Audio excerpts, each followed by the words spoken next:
All right, we're going to get started. Good morning, everyone. And thank you and welcome to our small minority women business owned enterprise small business forum that we're having today. We're very happy and thankful that you took time out of your busy schedules to join us for this event. Of course, normally we have these in person, but as you all know, we are in a different environment nowadays. And so we've got to use these virtual tools to do our outreach. In the past, we look forward to seeing you face to face and making those connections, but this is the format that we're using nowadays. I'm sure everybody's used to it by now, but we certainly do appreciate your time to join us this morning. So to get started, I wanted to first just thank our partners. As we all know, we couldn't make this possible without the support of our key local partners. And so I just wanted to recognize the City of Houston Office of Business Opportunities, the Houston Hispanic Chamber of Commerce, our Greater Houston LGBT Chamber of Commerce, our Greater Houston Women's Chamber of Commerce, and the National Association of Minority Contractors, who have partnered with us to host this event here today. I just wanted to start real quick by talking about why Tetra Tech views our engagement with small minority women-owned businesses, why it's important to us. First of all, we are a global company. But what makes us successful and what makes us move forward is the partnerships that we have with our local communities. We obviously offer a lot of services that you're going to hear about today, but investing in local communities and making sure that we are active stewards of the local business. And that's where your business is very important to us, our partnerships that we form with you. The value that you bring to our projects, the technical expertise or whatever expertise it is that you hold with your business is very important. It's an important partnership to us. And it's a very important part of our investment in the communities where we live and work. So another reason why it's important for us to do these types of outreach events to you with your business is because obviously, City of Houston, Harris County is a very diverse community. It's a very diverse place. And so we need to make sure that the leadership of our businesses reflect that diversity. And that's also very important to us as a company. So that's why we're hosting this event today. We have a jam-packed agenda, but before we get started, I just wanted to make a couple of brief announcements in terms of how you can get in touch with us, because it is a lot of information that we're going to be going through today. We are going to post a link to the registration form. If you did not register for this event, please register. We need a way to follow up with you with the information that we're presenting. And so please register and provide us your contact information. We also have an email address. If you have a question, please feel free to reach out to us, or if you have anything that you want to follow up with us about. The email address is really simple. It's contracting@tetratech.com. And so we are going to be monitoring. There is a Q&A box here. We are going to be monitoring that throughout this presentation. So we will have a chance to answer some questions. But again, if we don't have a chance to get to your question, we will follow up with you. So please provide us your contact information so we can do that. Our agenda today, again, jam-packed.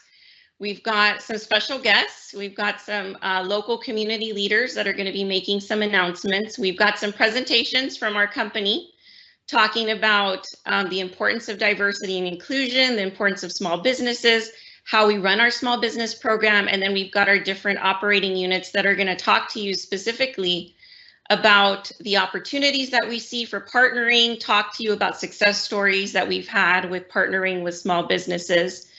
That's going to be the second half of the program. At about 10 o'clock, we are going to break. We're going to take the questions that we've had so far from the next hour and answer some of them, and then take a break and pick back up at about 10:30. And then that's where we'll have all our presentations from our Tetra Tech units to talk about the opportunities we specifically see. So to kick us off, This morning we have a very special guest, and I'll introduce him, Commissioner Adrian Garcia. He represents Precinct 2. He's got a 35-year career in public service and began as a Houston police officer. In 1994, he was appointed by Mayor Lee Brown as Director of Mayor's Anti-Gang Office, and in 2003 was elected to the Houston City Council.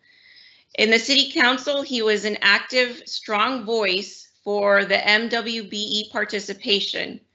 And as chair of the Public Safety and Homeland Security Committee, he made sure that the influx of funds from the disasters included opportunities for small and minority businesses. In 2018, he was elected Harris County Commissioner for Precinct 2, which he serves more than 1.1 million people. So please help me welcome Commissioner Adrian Garcia.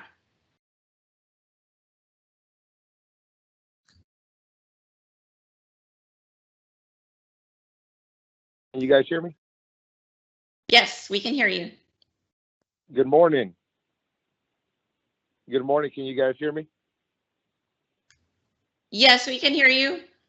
Wonderful. Thank you for that kind introduction. And I just want to say good morning to everyone. And it's a pleasure and honor to join Tetra Tech this morning for this webinar. And especially anytime it has something to do with doing more business in Harris County, I'm always interested and willing to help and support. Harris County is open for business, folks. This has been an incredible year. 2020 has obviously had so many twists and turns to things that none of us ever expected or thought we would be dealing with. To all of you who are on this webinar, I hope that you and your families are safe and well.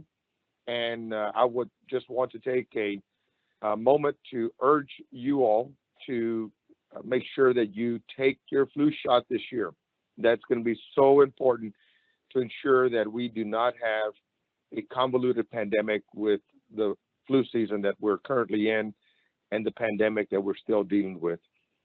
So I just want to say again to Tetra Tech, thank you for having me on this call, and thank you for all you're doing to ensure that minority and women-owned businesses have opportunity here in Harris County. This is so important because Harris County has made incredible turns since 2019. The turns are that Commissioner Rodney Ellis had commissioned a disparity study. Although he led the charge by doing it himself, when Judge Hidalgo and I joined him at Commissioner's Court, we ensured that this was going to be a county-wide initiative, and the disparity study has been completed. We're still working through some details on the conclusions of it, but nonetheless, we now have a disparity study that we can understand where the deficiencies and opportunity are at. But it also has created an opportunity to adopt the HUB program, the historically underutilized businesses component. And as an example, we are building a $1 billion bridge in East Harris County, the Harris County toll bridge that is going over the Port of Houston's ship channel. That bridge, that program was put together without a HUB program. Since we have had challenges with the engineer of record and we have had to make those changes, we have also taken the opportunity to add a HUB program to that $1 billion bridge construction project. So there'll be some notices coming out from it. And so I want to urge anyone in the construction or lab testing business to please pay attention. But we're also going to be looking for other creative ways to create opportunity for women and minority-owned businesses. Additionally, I also did an audit for our DBE program and found that we had one, but it was underutilized itself. And so that program has now been lifted and out of the basement, so to speak, and we are now working to ensure that we're leveraging it at every turn. So if you're not yet DBE certified, MWB certified, Hub certified, please make sure that you do so, because in short order, the Office of Economic Opportunity will soon be up and running in Harris County. We're about to appoint an executive director for that office, and we will be looking at every opportunity to create equality throughout Harris County. This is important because, as an example, in Precinct 2, to help businesses that were struggling through this pandemic, I worked strategically to ensure that family-owned businesses, restaurants in particular, were being included in the recovery process. We contracted with family-owned businesses in the precinct to the tune of almost $100,000 to help to get them to help us feed families in the precinct. We are ensuring that Precinct 2 businesses that are certified and eligible to do the work that we're putting bids out for are being thought about in the selection process. I want to do everything I can to ensure that we are spending Precinct 2 money in Precinct 2 with Precinct 2 businesses. And as an example, last year, we got that number up to 42% of my office spend was done with Precinct 2 businesses. And we are using that as a benchmark every year. And currently we are at about 37%. So we're thinking about you. We hope all of you are making your way through this pandemic. And we are recognizing that it has been incredibly challenging. And that is why most recently we have lowered the tax rate. We have supported the flood control district to ensure that the projects that they have got going continue to move forward. We have supported the hospital district, and we're supporting the debt service over at the Port of Houston. But we have lowered the tax rate for homeowners throughout Harris County. And so with that, I just want to again say thank you to Tetra Tech for their willingness to open the doors for small businesses, minority and women-owned businesses, and provide this webinar, and to ensure that people know that Harris County is open to do business, and the opportunities and the advocacy and the support is there. To be registered to do business with Harris County, please visit my website, hcp, the number 2.com, hcp, number 2.com, and you will find the appropriate links to help you get registered to do business in Harris County if you're not already done so. And if you confront any challenges in the process, please let us know. You have an advocate. As a former chair of the City Council's MWB committee, I was proud of the work and the accomplishments that we got done there during my time. I've not forgotten about it. When I became the sheriff of Harris County, I created a small business component to my office. And as the commissioner of Precinct 2 and as a commissioner on Commissioner's Court, I will make sure that we continue to create opportunity and open the doors for Houston and Harris County based businesses. So with that, I want to thank you for the opportunity to share a few words, and everyone be safe. Don't forget your flu shot and mask up, and don't forget to vote. Thank you. Thank you so much, Commissioner Garcia, for kicking us off today. And also just for your leadership in Harris County, City of Houston, for supporting small businesses. We really appreciate your time here this morning. Thank you very much. Y'all have a great webinar. All right, thank you. Okay, moving on, we have our first presentation from our Tetra Tech group. We have Janella Roberts and Jillian Jack, who are going to talk to us about Tetra Tech's commitment to small business and also about our diversity and inclusion program. So I'm going to turn it over to Janella. Hey, good morning, everyone. Thank you, Judith. I just wanted to thank everyone again for joining. As Judith said, my name is Janella Roberts, and I help manage Tetra Tech's Small Business and Partnerships Council. So I just wanted to talk to you a little bit this morning about Tetra Tech's program, and just happy to do it. It's something that's important to us. Next slide, please. So Tetra Tech is the ideal partner for a small business. We have such a proven record and well-defined process to mentor, guide, and train small business subcontractors who help in the execution of our projects. And it's something that we're passionate about from the executive level through our operations. We're just committed to being an excellent partner, mentor, and that's consistent with our desire to lead with science and just serve our customers. So it's not just something we have to do. Working with small business is good business. And just to demonstrate that, since 2007, Tetra Tech has subcontracted over $1 billion to small business partners, and supported our small business partners in winning hundreds of millions of dollars of prime contracts on their own. So it's not a situation where we're asking small business to support the contracts that we prime, but also supporting small business and contracts that they want to pursue.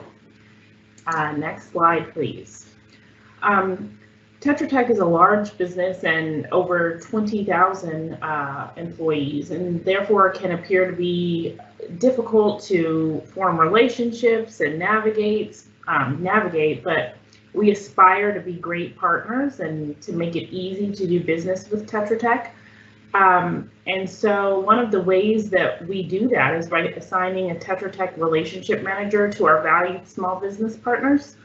That Tetra Tech relationship manager's job is to help the small business navigate parts of Tetra Tech, make introductions, help them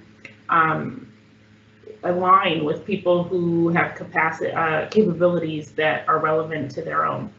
And I should explain, by small business, that's just it's a bucket that will categorize all of the women-owned, minority-owned, hub zone businesses, and we'll just call them small businesses. As a result of the Tetra Tech relationship manager approach, it makes Tetra Tech more nimble and less bureaucratic. We always are seeking to achieve mutual benefit with our small business partners and just be good mentors. Next slide, please. Another thing that Tetra Tech has done to demonstrate our commitment to small business is form a small business and partnerships council. And this council brings together individuals across Tetra Tech that are interested in small business and our Tetra Tech relationship managers, and we get together monthly and all we talk about is small business. What's working, what's not working, how to be a better partner, sharing small business success stories, how can we streamline the process, how can we reach out to relevant small businesses that we're looking for, introducing the council to other small businesses that are working out great in certain projects to get them a wider view within Tetra Tech. So the council meets monthly, and it is all about small business, SBA rules, what has changed at the SBA, all of that. So a cross section of the company's leadership gathers monthly to discuss nothing but small business. Next slide, please. And we have been recognized for our small business efforts and small business subcontracting and just our commitment to small business. You may recognize the first bullet on the slide and the picture from the City of Houston, the Goods and Services Prime Contractor of the Year Award. One award we're particularly proud of is, and we're proud of all of them, but is the fourth on the slide, It's the SBA's Dwight D. Eisenhower Award of Excellence. It recognizes large primes like ourselves and the subcontracting efforts that we've made throughout the calendar year to support small business. And we received that award multiple times. It's a very competitive award, and it's an honor anytime we receive it. And we just appreciate the recognition. We're doing something that we're committed to anyway. Next slide, please. One of the tenets of our small business commitment is staying in touch. It's small business outreach. So over the past 5 years, Tetra Tech has participated in over 200 small business outreach events. They're not orchestrated sort of at a corporate level. This is sort of grassroots, so local chapter events, local outreach events. Something like this one, of course, we prefer to do them in person, but we'll do them virtually as well. And it's so important, and we've revamped our website and our ability to communicate about small business internally and externally. Next slide, please. So we have a supplier and partners page on our tetratech.com where we encourage small businesses to register as a new supplier. You can maintain your supplier profile. So for instance, if there's something that's changed or updated about your company, a capability or number of employees, you can make those changes there. You can also look at our mentor-protege relationships, the SBA-approved mentor-protege relationships, and we have some of our success stories working with small business there, so check it out. Next slide, please. This is just a screenshot of that page and where you can go and register. Next slide, please.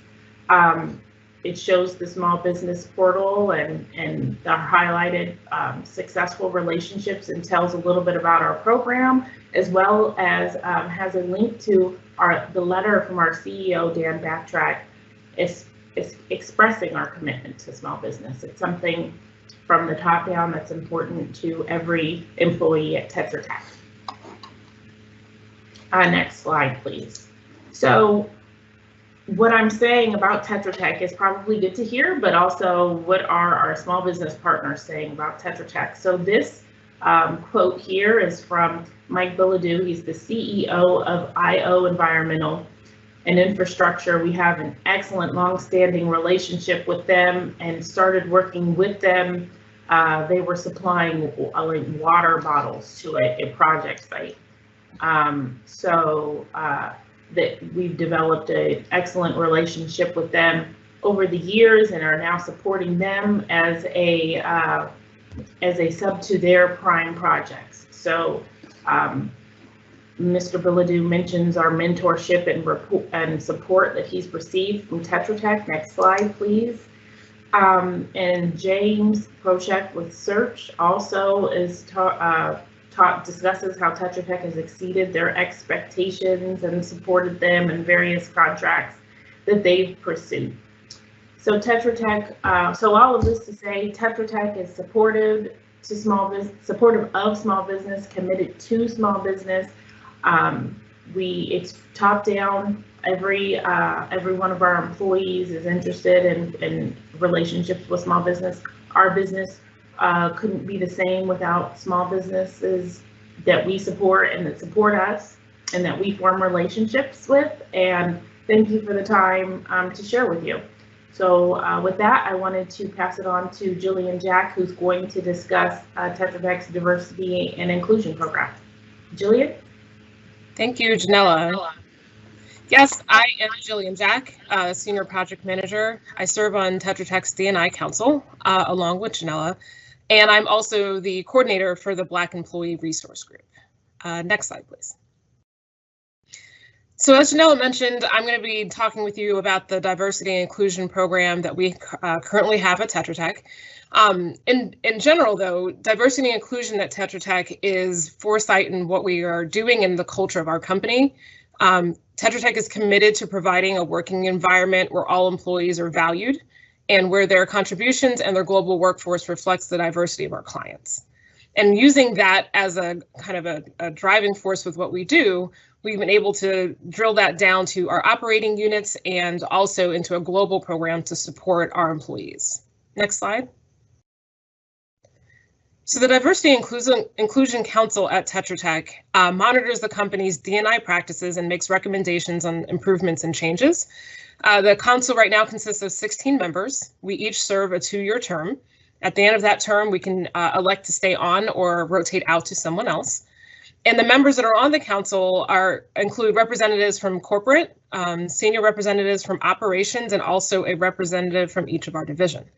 Leslie Shoemaker, our COO, is actually on the council as well. So we have the involvement as representatives of staff and also of the executive management team. Next slide. The Global Resource Group program was started in earlier this year in 2020. We had a few grassroots programs that have been existed for quite some time. But we've decided to, put that forth into a formalized program that can be used as a support system for diverse staff. It's a voluntary employee network that supports professional development and inclusion of all employees that have shared characteristics, special interests, or life experiences. Tetra Tech feels that the D&I goals that we have enhance our business in the following areas. It provides a safe work environment. It fosters learning and development and ensuring employment opportunities throughout the community. Next slide. So as I said, at this time, we currently have the Black Employee Resource Group. Its new name has been deemed Believe. The Professional Women's Network was the grassroots organization that we had within the company before that has become a full-fledged global program. And by that, we mean that it's available to all staff in all areas of the globe and all of our offices. We are in development with the Hispanic and Latino ERG that Judith is running along with another coworker. We have the LGBTQI+ ERG that also is in development, and also a Veterans ERG that is also in the final stages of development. Next slide. Believe the Employee Resource Group. So far, we have held a virtual town hall for Black employees, and that was started in August of 2020. That was a need that we felt was something as an additional support and a way to reach out to employees with all of the racial tensions that have been occurring in the United States this year, the death of George Floyd. It was one additional measure that the company could take to make sure that our employees felt supported and felt like they had somewhere to express their concerns and commiserate with others that shared common interests. It also does include allies, so it is not just specifically for Black employees. We also have an allyship program for other employees of other backgrounds that want to make sure that their coworkers feel supported and are interested in finding out more ways for them to contribute to that measure. We had our inaugural meeting in October last week, and we are currently focusing on mentoring, recruitment and engagement, holding roundtable discussions, and networking. And all of those things will be done through committees that will report up to myself, Janella, and others that serve on the resource group. Next slide. Okay, I'm handing it back over. Thank you, Janella and Jillian, for that great presentation. As a reminder, we're taking questions in our Q&A chat box. If anyone has any questions, please feel free to drop them in there. So we're going to move on. I am honored to introduce now Commissioner Ellis. Commissioner Ellis was born and raised in Houston's Sunnyside neighborhood. Before serving as County Commissioner, Ellis was elected to Houston City Council and served 3 terms before being elected to the Texas Senate in 1990. For 26 years, he represented Texas' 13th State Senate District, and he passed over 700 pieces of legislation. On November 8, 2016, Ellis was elected County Commissioner and sworn into office on January 1st, 2017. As Commissioner Garcia mentioned earlier, Commissioner Ellis it was noted in Harris County that it was the last urban county without an MWBE program. He was responsible for commissioning the diversity study to identify the problems in the county's contracting system. After seeing the troubling results, Commissioner Ellis made the motion to establish an MWBE program for Harris County, which was supported by Commissioner Garcia, as he mentioned earlier on the call, and Judge Hidalgo. Please help me welcome Commissioner Ellis.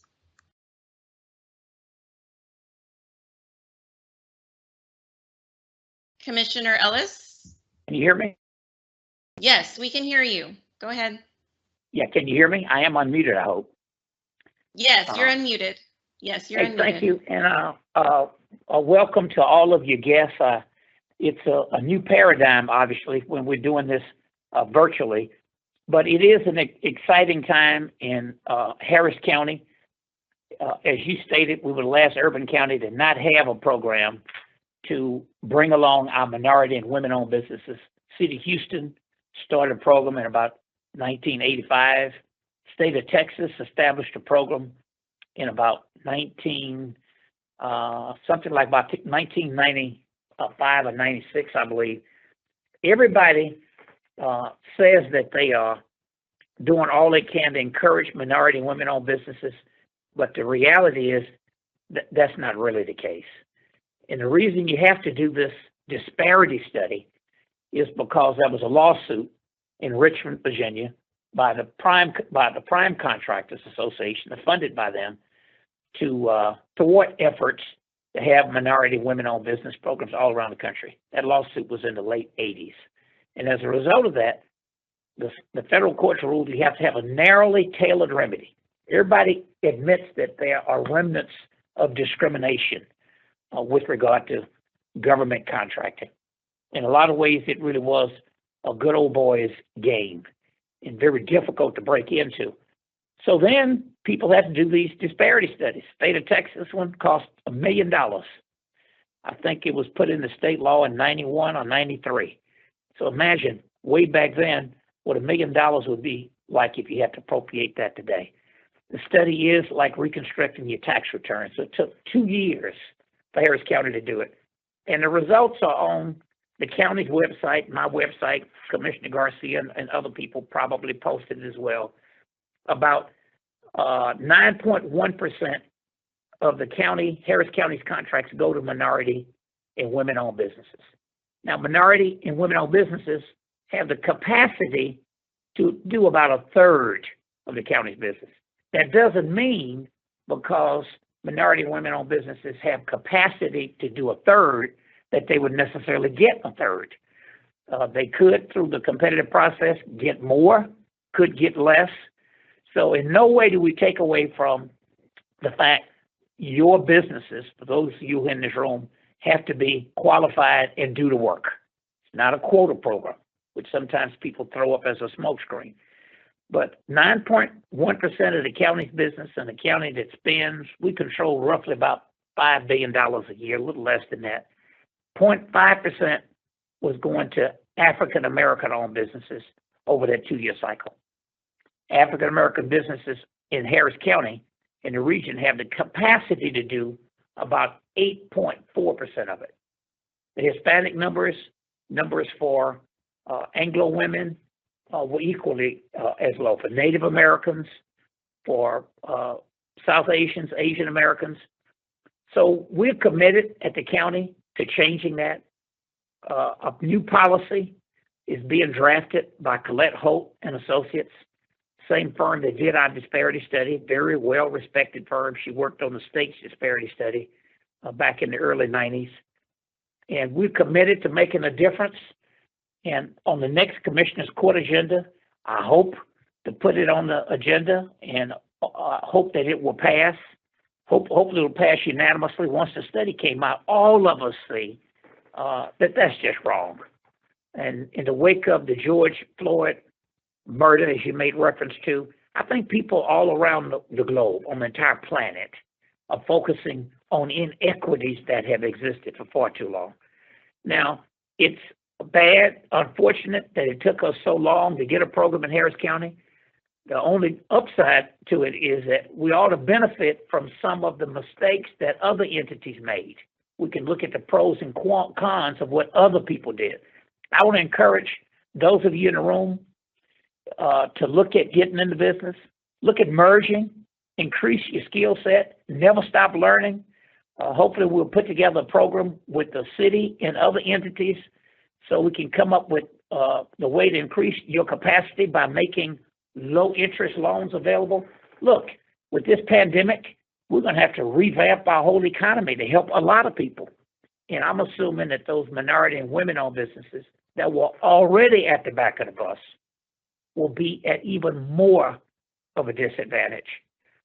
Watch for the posting that various minority and women-owned chambers will probably put up. As soon as internally the other commissioners have looked at this policy and I've gotten okay to release it, I'm going to release it. The goal is going to be for about 30% of our contracts to go to minority and women-owned businesses.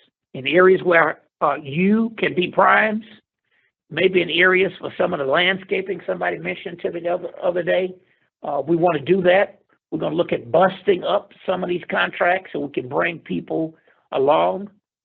I want to close on this point.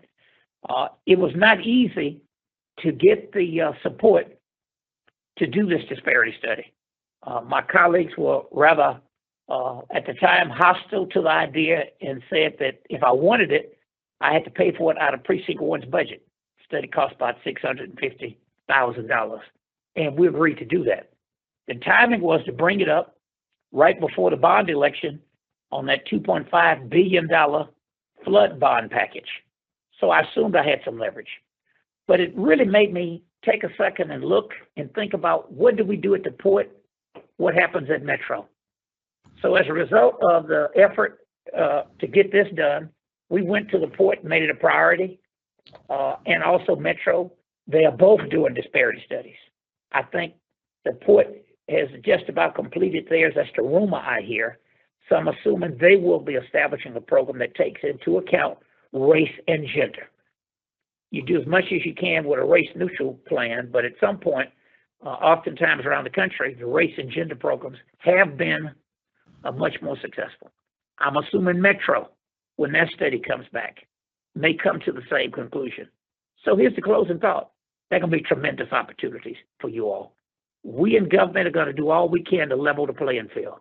I used to have a business myself. I had to learn a lot on the job. I want to encourage you to learn all you can to be ready. There's usually more scrutiny. If one of you get a contract and something goes wrong, it tends to really set back the effort in the region or around the country to have these programs. That's not fair, but if life was fair, we wouldn't be the last county, urban county, diverse county in America to establish a program. Look, I want to thank the folks at Tetra Tech for having this conference, for inviting me. I thought I was Zooming in. I rushed to the office to get over here and get on the Zoom. And then they told me I could have called in from home, but I'm glad I came in. This Zoom stuff has changed our world. Make sure you learn how to use this new technology. I always joke and say, before this pandemic, I thought Zoom was that song Lionel Richie used to sing. But good luck to all of you. Thank you, Tetra Tech, for inviting me. Thank you so much, Commissioner Ellis, for joining us, for calling in. And also, again, for your leadership, for calling that disparity study to be done for Harris County. And we too support, hopefully when it goes up for vote, that it does pass unanimously. So thank you again for joining us this morning and your commitment to small minority-owned businesses. Stay safe. Thank you. Bye. Thank you. Bye-bye. Okay, next up we have Marsha Murray. She's with the Office of Business Opportunity. She was appointed by Mayor Sylvester Turner and confirmed by City Council to serve as the director of the City of Houston's Office of Business Opportunity in April 2020, after having served as OBO's interim director. As director, Ms. Murray is responsible for leading the city's supplier diversity, workforce development, and inclusion efforts, with a focus on administering programs and initiatives that increase access to economic opportunity for historically underutilized businesses and disenfranchised individuals. She has been credited with streamlining the process for MWBEs to participate in a Houston business. We are honored to have her here this morning. Please help me welcome Marsha Murray. Good morning, everyone. Now I can't actually get that Lionel Richie song out of my head. Thank you, Commissioner Ellis. I first want to thank the Tetra Tech team for hosting this workshop and for your continued commitment to proactively supporting the inclusion of MWBEs and contracting opportunities in the disaster recovery space. And certainly I want to commend you for the work that was described today internally on D&I issues. For the next few minutes, I want to talk about how local MWBEs can leverage the services that the city provides to take advantage of the opportunities you offer, as well as to support their overall business development efforts. Next slide, please. So for over 3 decades now, the Office of Business Opportunity has really been committed to cultivating a competitive and diverse economic environment in the city by promoting the success of small businesses with a special emphasis on MWBEs. So we try to accomplish our mission by educating and connecting and growing small businesses. Next slide, please. And we do this through several core functions that we perform in the Office of Business Opportunity. We have a certification team that's responsible for administering the city's certification program, as well as the city's local preference procurement program, Hire Houston First. We have a contract compliance team that enforces MWBE goals on city contracts, in addition to ensuring that employees are paid the required wages on construction contracts. Our external affairs team is dedicated to providing business and workforce development initiatives, as well as increasing outreach in the community so that businesses can be aware of the opportunities that are available. We do have 2 departments that have a dedicated Office of Business Opportunity unit. Because of the large footprint they have in contracting opportunities, they have employees that are dedicated to promoting the mission of the Office of Business Opportunity. Next slide, please. So we offer a number of certifications, and Commissioner Garcia spoke earlier about the various opportunities that are available in the region. And so I do want to encourage any businesses that are actually participating in this workshop today, if you're not certified, please seek certification through the City of Houston. Our certification is free. We offer a wide variety of certification for our local program, our minority business enterprise, our women business enterprise, our small business enterprise, as well as our persons with disabilities business enterprise. But we also certify on behalf of the federal government, the disadvantaged business enterprise certification, as well as the airport concessionaire disadvantaged business enterprise certification. And we do facilitate the hub certification as well. So again, please take advantage of the free certification services that we do offer in the Office of Business Opportunity. Next slide, please. And so our certification certainly is required to be used for participation on city contracts towards MWBE contract goals. But our certification is actually widely used in the region on a number of different entities.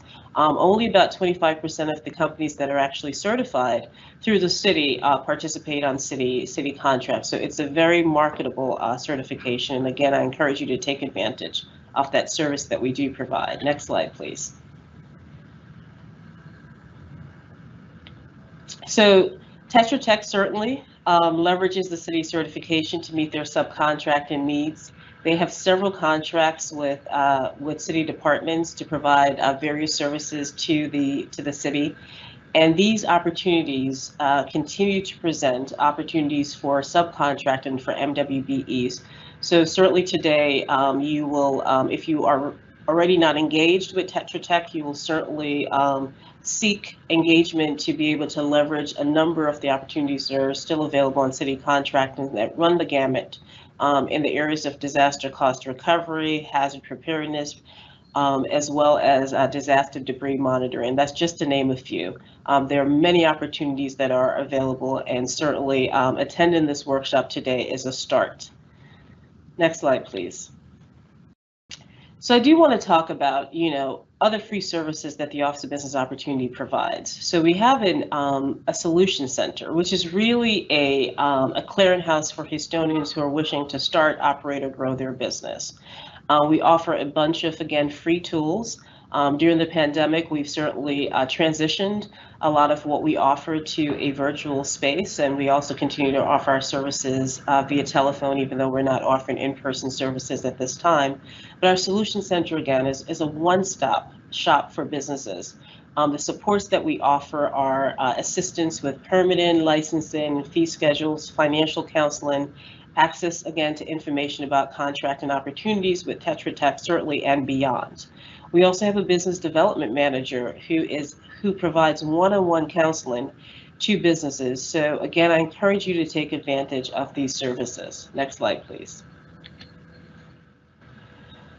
So in addition to our Solution Center, there are many ways in which we connect small businesses to contracting opportunities. On our weekly e-blast, if you're not on our list, please reach out to me after this workshop and provide me with your information so I can make sure that you're on our list to receive our weekly e-blast, which basically provides information about contracting opportunities that are not only available with the city, but are available regionally, networking opportunities, anything that would actually serve, any event that would serve to bolster your business development, we include in our weekly blast. And so again, please reach out to me if you'd like to be added to that list.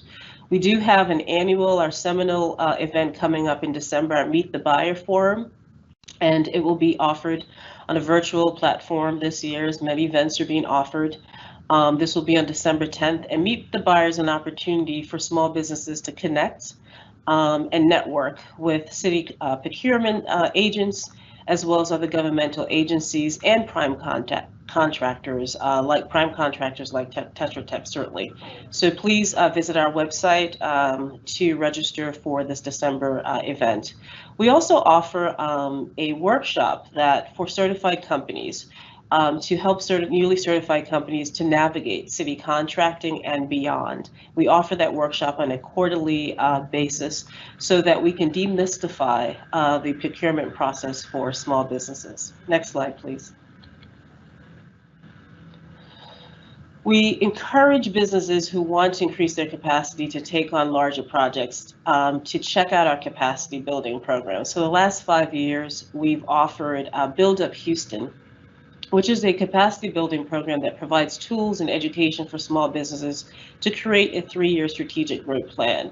In the past, we have targeted construction businesses in the construction industry, not limited necessarily to those businesses, but we've targeted those. But we are certainly expanding the class to include businesses in a whole host of other industries, including retail, food and beverage, and hospitality. We are accepting applications for Build Up Houston right now. The next class will actually start in February of 2021.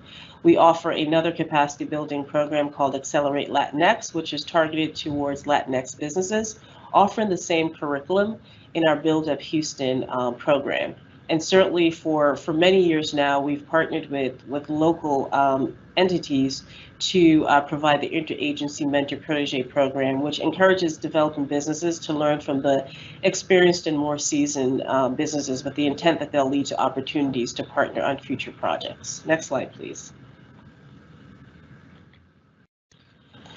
So again, we're all in this virtual space. And so the onset of the pandemic, the Office of Business Opportunities certainly wanted to make sure that there was no lax or lag in our delivery of services. And so we have made all of our services available online. We had a weekly in-person certification workshop. We now have recorded workshops online. We have bi-weekly certification webinars where you can actually ask questions. Our information is accessible 24/7 on our website. So again, our certification workshops, information about good faith efforts, our pay or play program, any interfaces that you would normally have with the office is now available on a virtual platform. Next slide, please. We also created the COVID-19 resource hub which is again accessible on our website. This hub contains information about alternate revenue solutions for businesses, emergency financial resources, information about unemployment benefits, and more. With the city, certainly focused on recovery, we regularly update our hub to make sure we include guidance about how to transition safely back to reopening your business. So please check out our COVID-19 resource hub for a wide variety of information. Next slide, please. And I think that this service that we are providing in partnership with about 20 different top tier law firms is so invaluable. We have partnered with some local law firms, national law firms, to actually provide free legal services to businesses that cover a variety of topics, including contract issues, grant relief program, taxes, commercial leases, intellectual property issues. This again is free, and we certainly encourage our local business to take advantage of this service that's provided. All of these law firms are poised and ready to assist your business with whatever legal matters that you may need assistance with. And all businesses that have actually applied for assistance through the Houston Small Business Legal Consultation has been accepted. We've been able to place each and every one of the businesses that have reached out to us. Next slide, please. And so as you can see, we offer a wide variety of services. We encourage you to take advantage of them.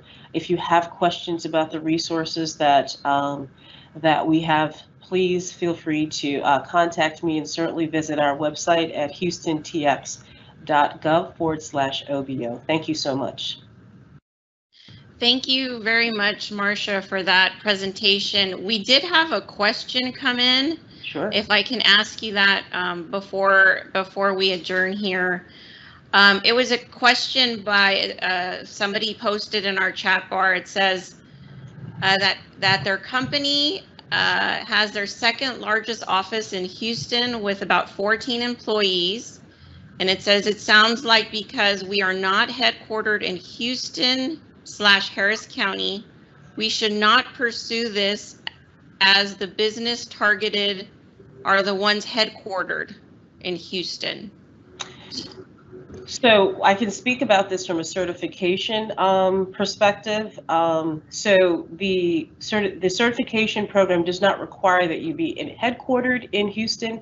You have to have a local presence in Houston, meaning that you have at least one employee that's regularly based in one of the 10 counties that our certification covers. Now, I can tell you for the Hire Houston First program, if you are seeking prime level opportunities, that you do need to be headquartered in Houston to be eligible for that.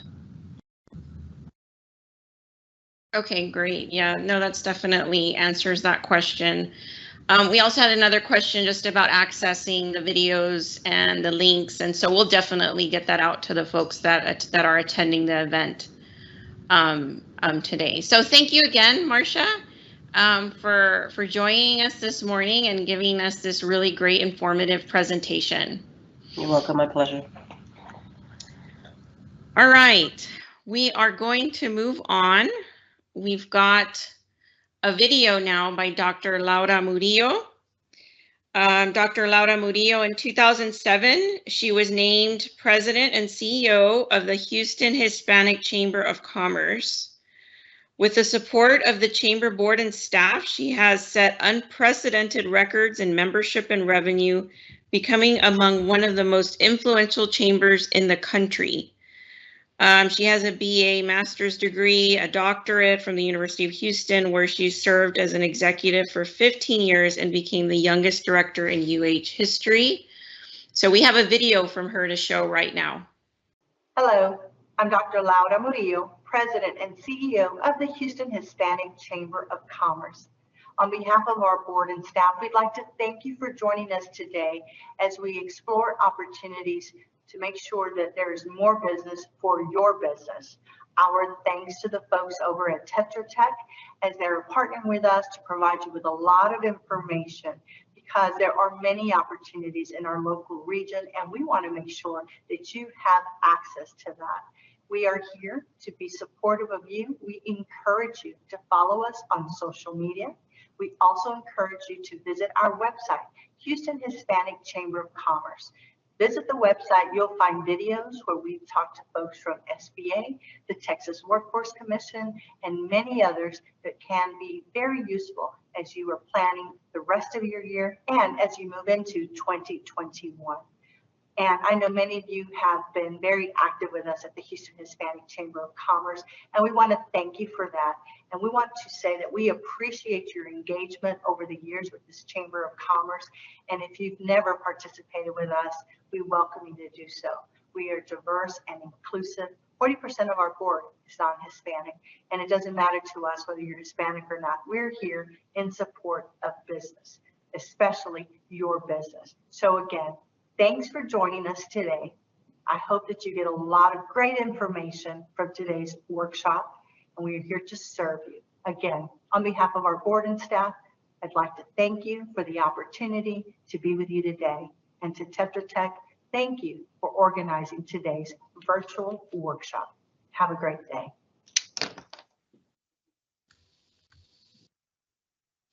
Excellent. So I just realized that I didn't introduce myself at the beginning of the presentation. And my name is Judith Ibarra-Benqueta. I'm a vice president with Tetra Tech, and I am part of the U.S. Growth and Strategy for our Infrastructure, Environment, and Water Group. So I apologize about that. But again, I'm going to turn it over now to Mr. John Buri. He's going to talk a little bit about Tetra Tech's experience in Houston and the importance of MWB engagement. John? Thank you so much, Judith, and good morning, everyone. I am John Buri. I'm director of Tetra Tech's post-disaster programs, and I also want to welcome you to today's webinar. I'm excited that we're getting to do this and virtually and not letting the pandemic slow us down.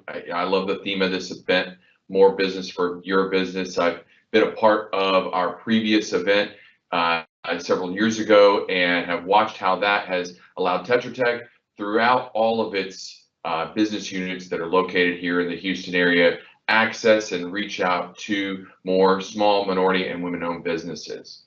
I'm located here in Houston, Texas, of course, a hotbed for disasters, and I'm calling into this event from Houston and in my office here. Just a little bit of background about myself. I have been deployed to over 40 disasters and have worked with 100 communities nationwide and have worked with over $3 billion in disaster federal funding. This has come from FEMA funding, mitigation funding, as well as HUD funds, federal highway funds that are sent down from Washington down into the local communities and helping them recover from these events. But more importantly, and something I'm most proud of in my career, is having worked with over 30 small minority and women-owned businesses across the nation, following wildfires in California, hurricanes here in Texas, floods in the Northeast, and having them a part of the programs that we deliver. As a native Houstonian, though, and who's now raising my family here, I have a vested interest in seeing the success and growth of the whole community. My family, when I say native Houstonian, my family's been here for 75 years, starting in the Denver Harbor and North Hill Heights area. And obviously, that success and that my interest and my love for the city is demonstrated by the work that I get to do. Tetra Tech has been my home for many years, and it's been an incredible journey.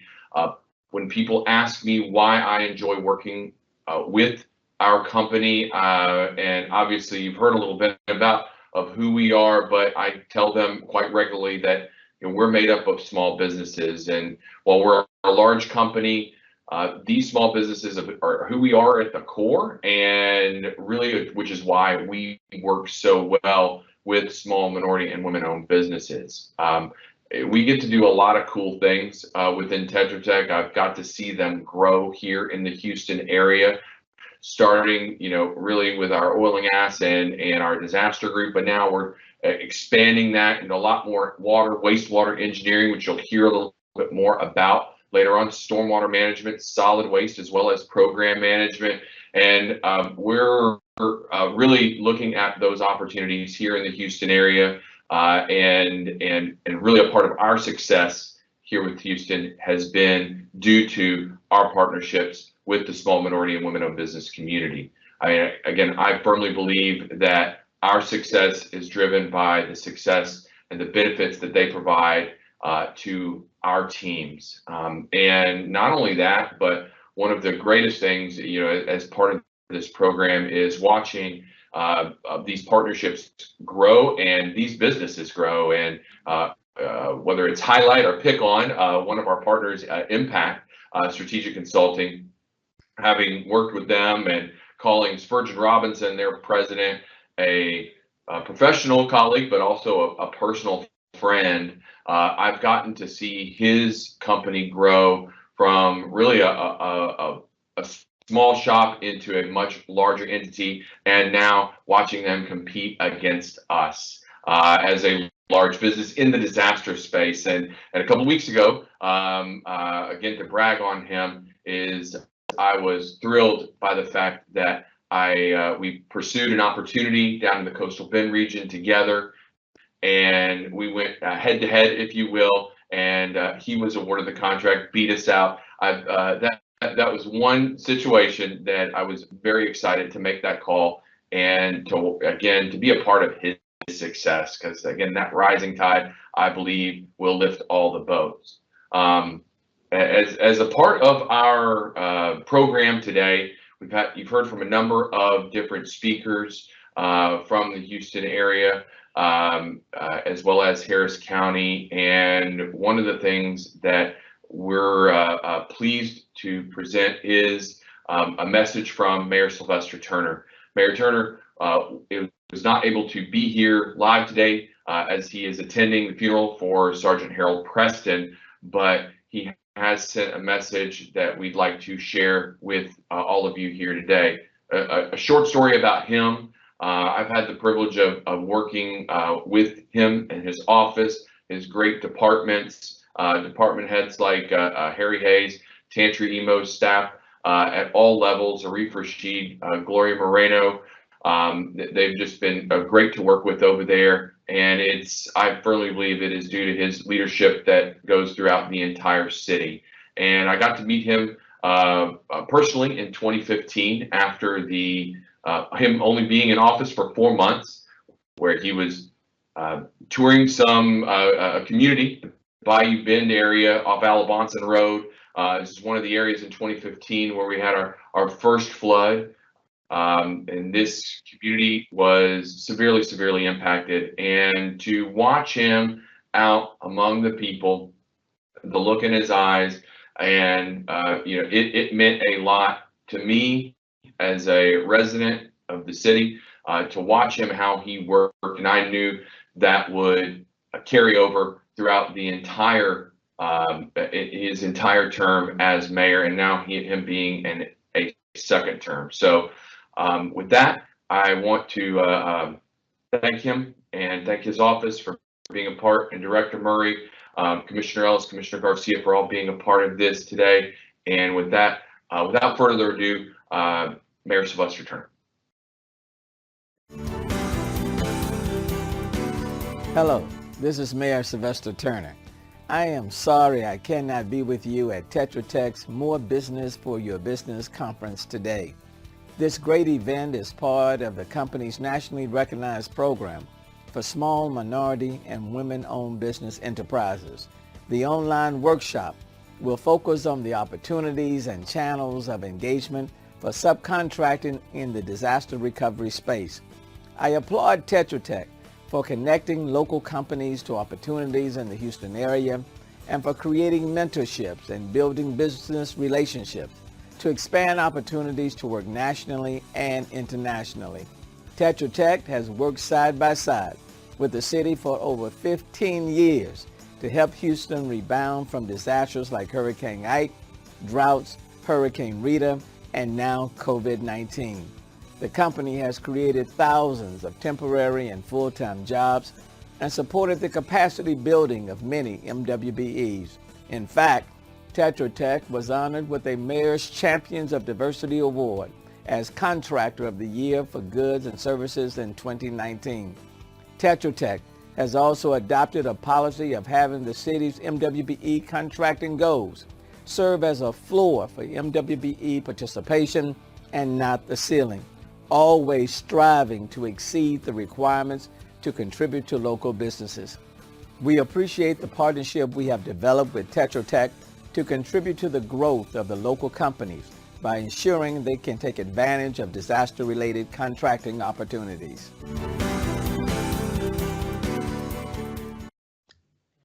All right. So we're going to be taking actually any questions and answers that we have right now. I think we've answered most of the questions that have come in. We did post, or we're going to post right now, a link to our portal for our small business registration. And so if you would like to go there and register at this point, it would be a really good time for you to do that. I think there's a Q&A from Melinda at 1010. Hi, this is John Buri with our disaster recovery group. The question is, she had a question about her company providing business continuity and disaster recovery services, and have some business continuity certified professionals in BCPs and doing tabletop exercises. And Melinda, yes, Tetra Tech does that type of work, working with local governments on continuity of operations plans, as well as business continuity plans for both the public sector and private sector. We do a lot of work with in exercises, both full-scale functional tabletop exercises as well. So we do have a lot of that. We partner with small minority and women-owned businesses to provide evaluators as well as facilitators during the planning process. We've definitely done it on throughout the planning process. We've also done plans, after action reports. We did a really cool one for Harris County following Hurricane Harvey. Did it over at the Reliance Center and brought together a lot of different groups to identify what went right, what went wrong, develop an improvement plan matrix, something that they've been able to do there. So, but we've got your information, Melinda. I am going to also connect you with Jeremy Kaufman and Caitlin Kelly, who were not able to make it today, but they do that type of work. They're really focused in on that, and we'll have them give you a call. So thank you for the question.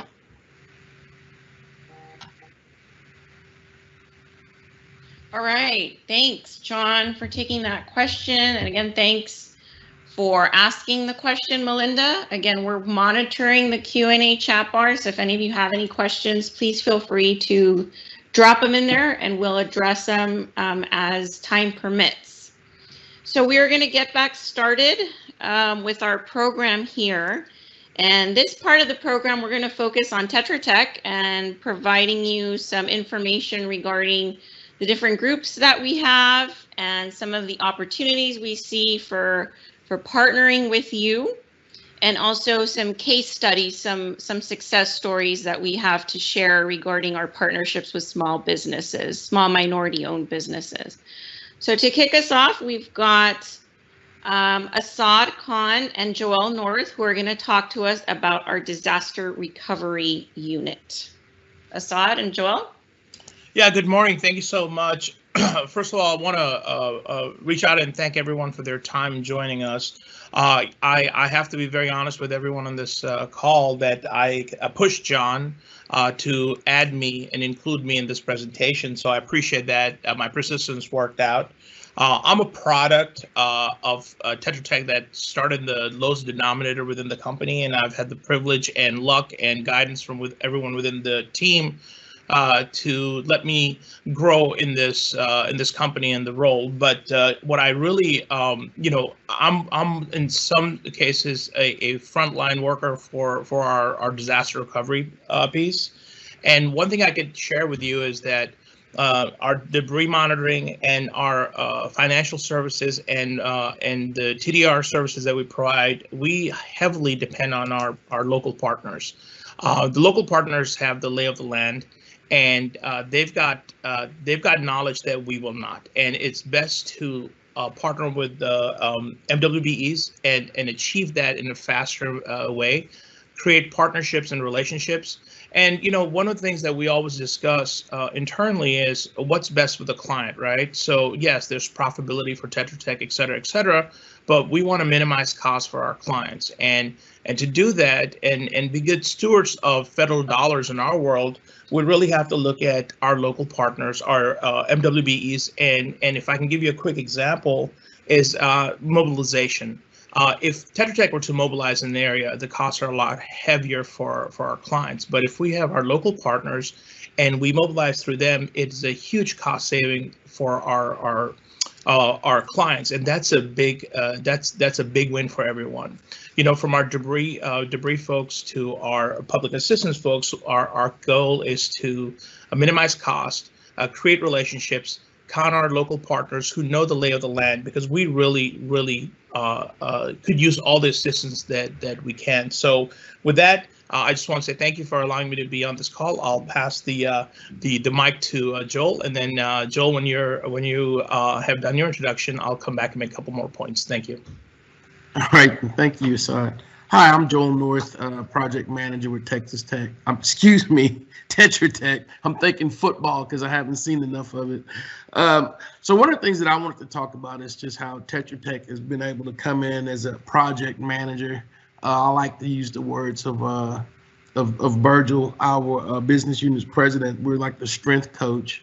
The particular area that I support is in the housing, single family, and the multifamily arenas, whereas the jurisdictions that have the disaster that have happened in their area typically gets funding as a recipient or a sub-recipient from the government.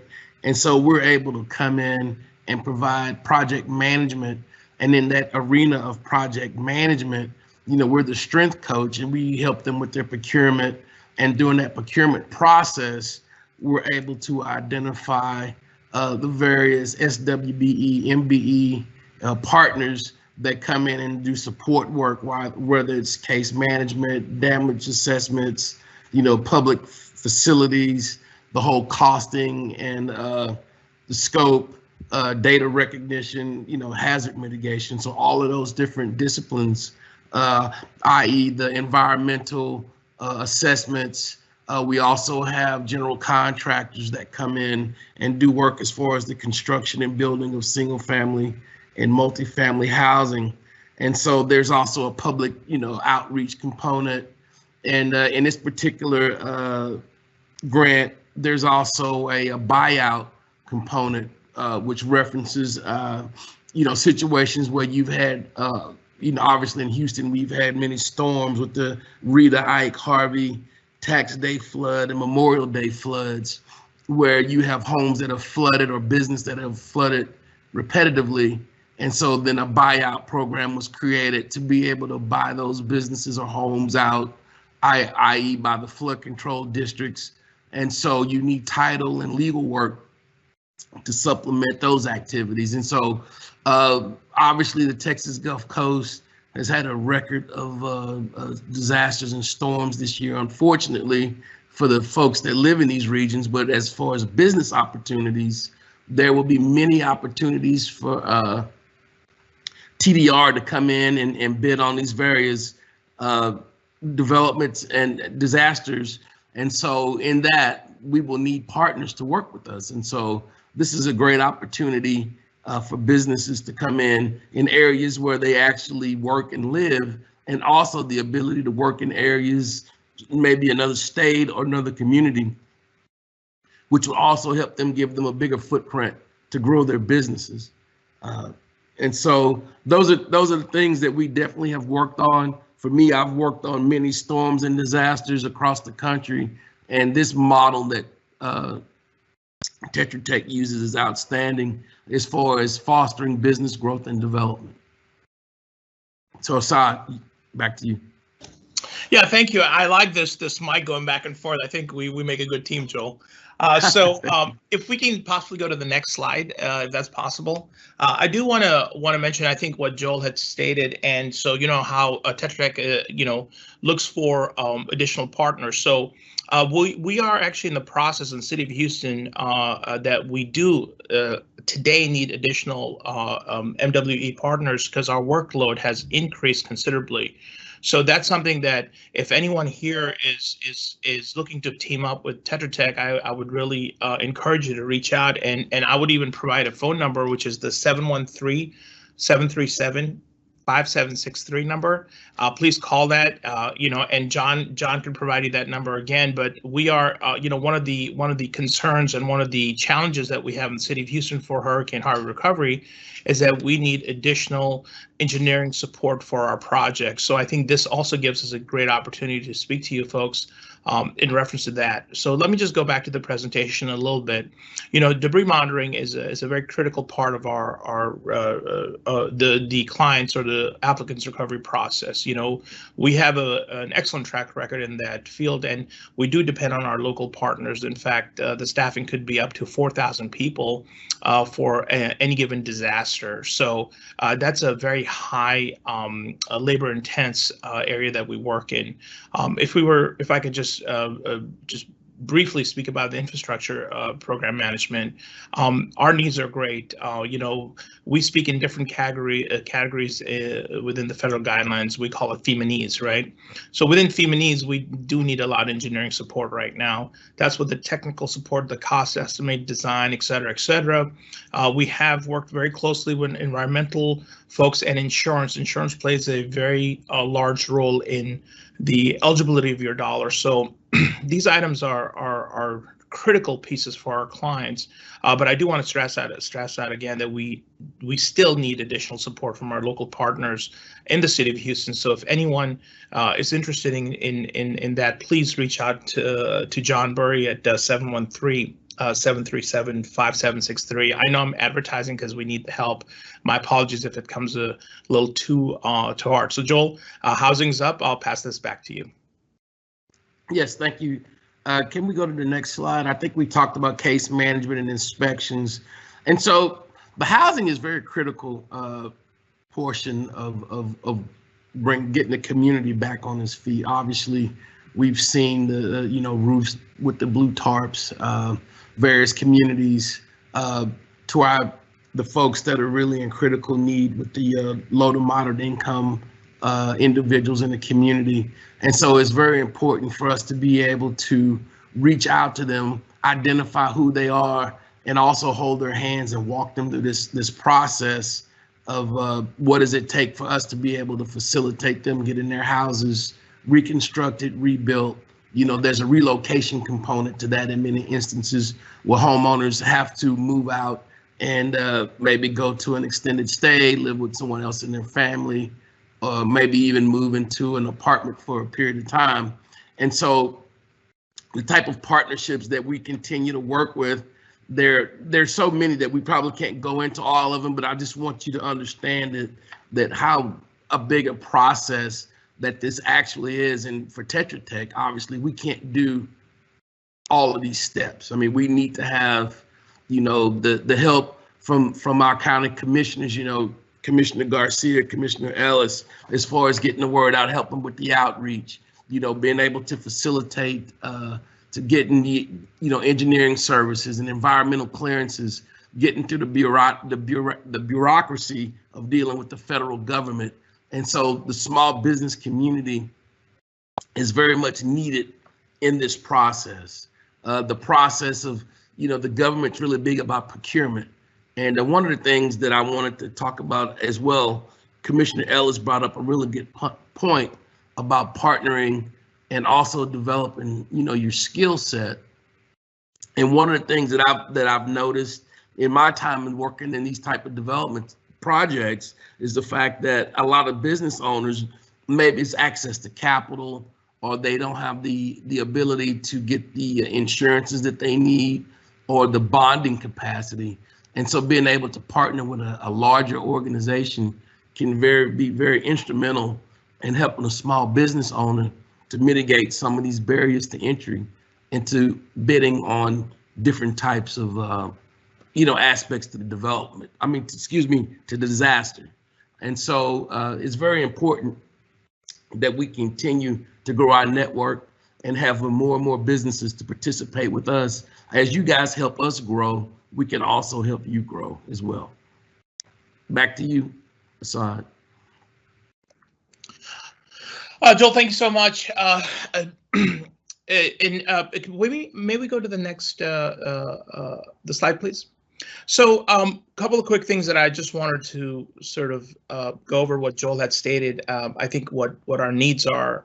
We have a need, Tetra Tech has a need for local partners, and MWBEs work with us exceedingly well. Our experience especially in Houston has been that the quality of work that we receive from our local partners is excellent.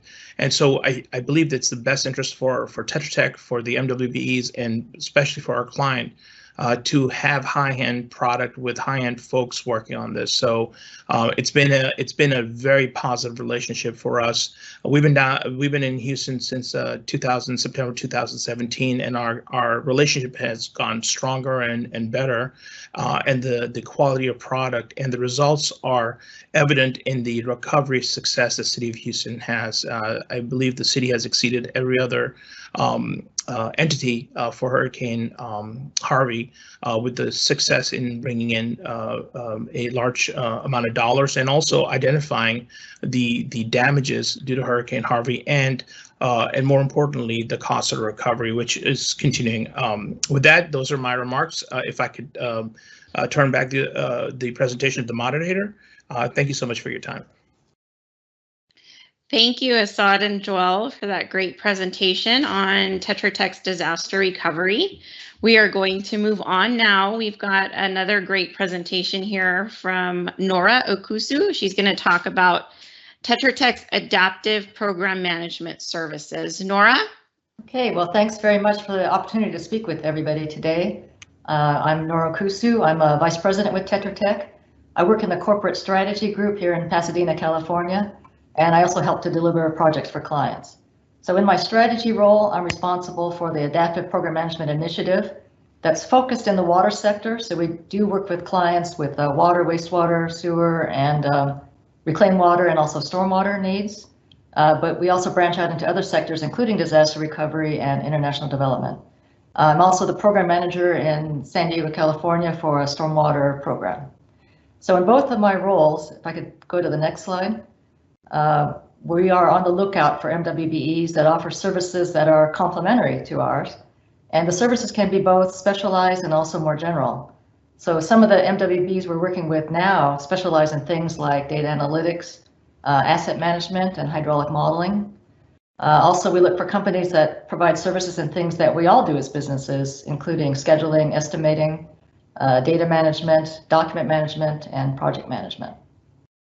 The next slide shows you an example of a project that we have underway for Palm Beach County Water Utilities Department, which is a utility in South Florida that serves 600,000 customers. We have a large team that includes 4 small local businesses, which are also minority and women-owned. We're integrating the skill sets across Tetra Tech and our partner firms to deliver a master plan that's integrated across water, wastewater, and reclaimed water. And we're also taking the step to use the client's data to help them make better decisions using the data.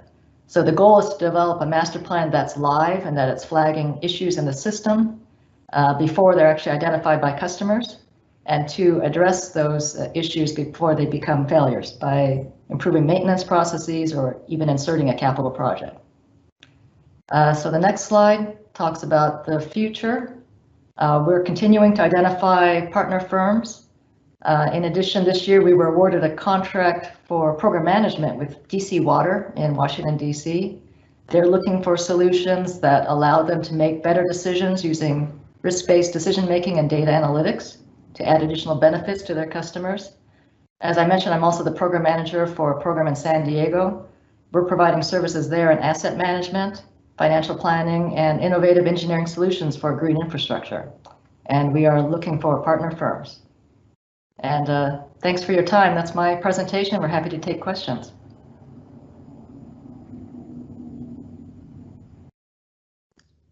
All right, thank you, Nora, for that great presentation. We do have a couple of minutes, and so I was going to point to Joel and Assad. We had a question in the question box. I don't know if you guys have had a chance to see it, from ERC regarding the procedure to include their services in pending or future contracts, specifically City of Houston single-family homes that were flooded during Hurricane Harvey. Does anyone from Disaster Recovery want to take that question? John, Joel, or Assad? Sure, I can jump in on that right now. Can you hear me okay, Judith? Yep, loud and clear. Okay. All right, great. So the question, thank you so much, ERC. We are not working on the City of Houston single family home program for Hurricane Harvey, but that is an open procurement right now for through the City of Houston Finance Department and Mayor's Office. So we're actively looking at that. I will work with one of my colleagues on reaching out to you for that. It is due in about a month or so, and we are pulling together various capabilities that may be needed in the future. It would potentially be for legacy disasters like Harvey and other disasters, as well as future disasters dealing with the CDBG DR program. So thank you for the question.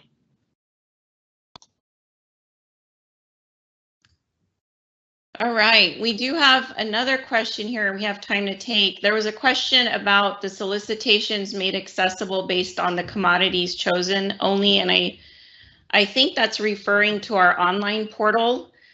And the way the online portal works is it's basically provides us a resource hub for small businesses. So we will not be posting solicitations on that portal as we get them in. It's more when we do get solicitations and each one of our units works on those solicitations, we can point to that portal and access resources. So that's what the registration is for.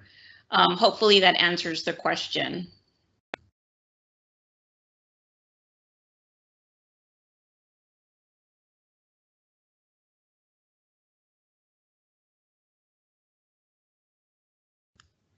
Let's see, do we have any other questions, Elizabeth?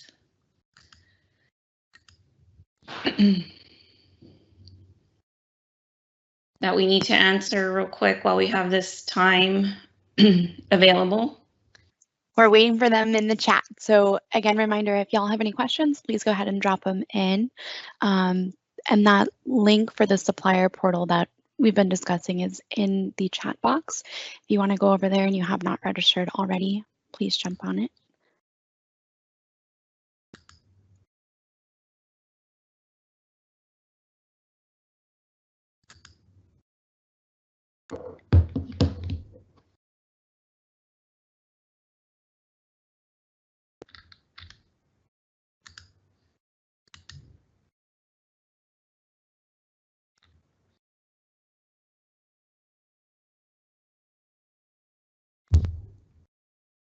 Okay, just a reminder for folks that are joining us now.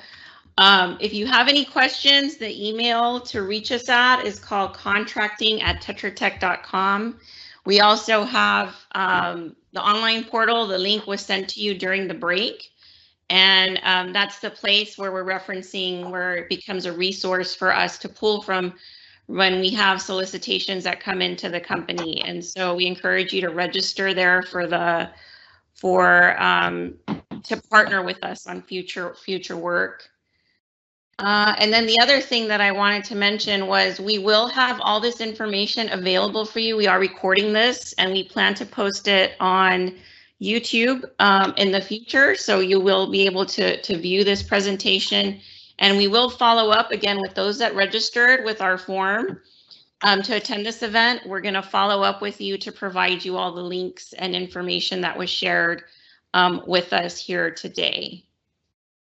So we are going to move on now. We've got a little bit of change up in our schedule. We are going to move on to talk about Tetra Tech's work with engineering and infrastructure, and I'm going to ask Ms. Leslie Turner to take over.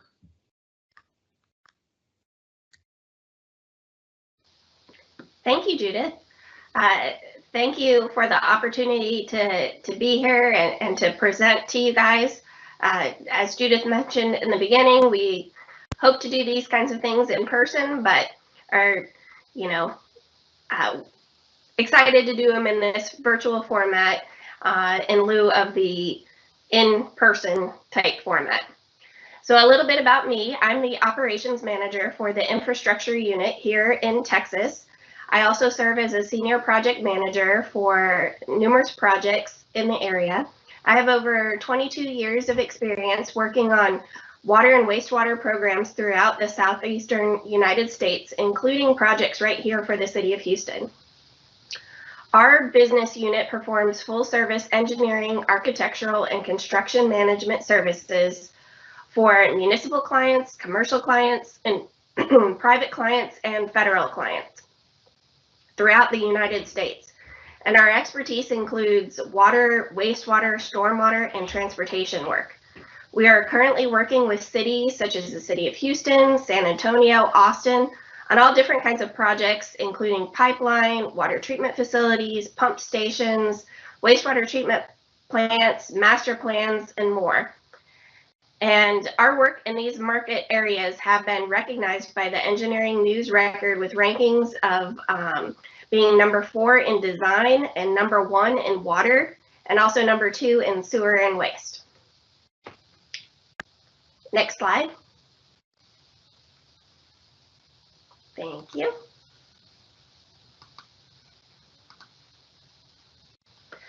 On each of our projects, we look for teaming partners that can help provide technical skills and local knowledge to support our clients. We look to partner with firms that have a history of successfully completing projects on time. And during project implementation, it is our goal to work as a cohesive team to really provide continuous communication with our partners, as well as a clear understanding of our project roles and responsibilities. Next slide. One example that I'd like to share with you today is the Central Water Integration Project that was done for the San Antonio water system. This project integrated a new supply from the Vista Ridge public-private partnership into the San Antonio water system. This project included a 48 million gallon a day treatment plant, several miles of between 24 and 54 inch pipeline, including over 8,000 linear feet of that being a 96 inch diameter tunnel. There was also upgrades to 3 existing pump stations, 2 new ground storage tanks, one 5 million gallon and one 10 million gallon. And to complete this project under a very tight schedule, we needed assistance from numerous teaming partners, including over 10 that were MWBE firms. MWBE firms included those whose expertise included geotech, site civil, permitting, landscaping, corrosion protection, architecture, surveying, structural, we had traffic control, even acoustical engineering. And this, the MWB commitment for this project was just shy of $2 million. And the project had to, the design alone for this project had to go from conceptual design to final design in a period of 6 months. So it was a very crazy schedule that really we had to meet all the time with the client, as well as internally amongst all of those different teaming partners. And I'm happy to say that we just had the final construction inspection 2 weeks ago. So that project is now completed and in operation. And it was a very exciting one to work with. And, you know, we thank all of our team members on that project for the job well done. But next slide. Great. Future work with IEW. So what type of services are we looking for? We are looking for very similar to what I mentioned in the Central Water Integration Project. That one encompassed a number of different services that we don't provide ourselves, that we look for local partners on, including, you know, survey and geotech, and then also, you know, site civil and structural that we do perform ourselves, but we're always looking for great teaming partners that can help, you know, really provide some additional insight into our clients' needs, or have that expertise at particular facilities. You know, say someone has a lot of experience at a particular water treatment plant. You know, we look for those kinds of partners that bring that expertise to our team. And we really strive to operate, you know, as a cohesive team, as you know, one firm, really, in essence, meeting our client needs and meeting those deliverables.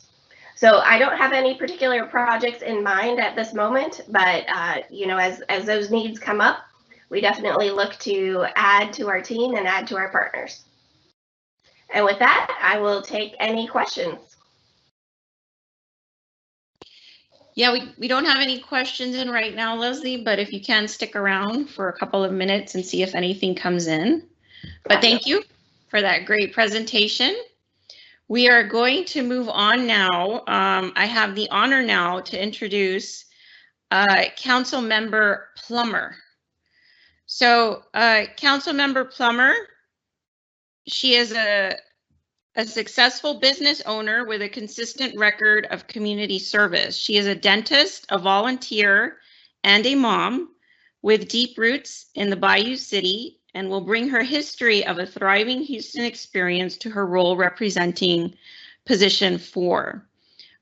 She herself is a small business owner and has been a champion for small businesses even before being elected to council most recently, focusing her attention to small businesses impacted by the pandemic. So please help me welcome Council Member Letitia Plummer. Thank you so much for having me. How is everyone today? We're doing good. Great, great, great. Well, listen, this is such great information. Thanks for allowing me to be a part of this workshop. It's so critical as a business owner, especially during COVID. Giving any business owner access and just awareness of the programs and opportunities that are available is really critical. So thank you, Tetra Tech, for allowing me to be a part.